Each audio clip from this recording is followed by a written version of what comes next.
Cette équipe sera-t-elle encore là demain? Nous voici avec une partie des membres du projet Cover. Ils sont travailleurs sociaux, infirmiers, psychologues et tentent d'accompagner ceux qu'on appelle trop souvent les oubliés de la société. On va en rue, en squat, dans le métro, dans l'espace public, dans les hébergements d'urgence, pour rencontrer les personnes qui sont vraiment au croisement des vulnérabilités, donc problèmes de santé mentale, problèmes d'addiction, grande précarité, parfois exil. Aujourd'hui, faute de gouvernement, faute de budget, leur travail est en danger. Il faut regarder dans tous les squats qu'on a dans notre liste, lesquels sont les plus vulnérables. Pourtant, voilà 4 ans qu'ils arpentent les rues.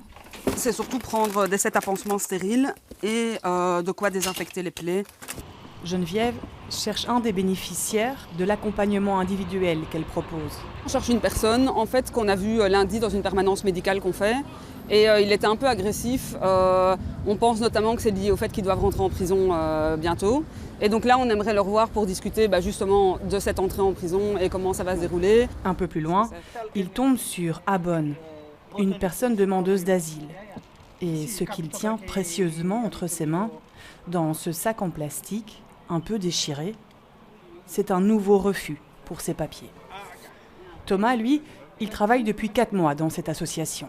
Et ça fait 4 mois qu'il est face à cette réalité bruxelloise. Intense. Tous les jours, c'est assez fatigant et éreintant. C'est quand même une grosse charge psychologique quand on rentre chez soi.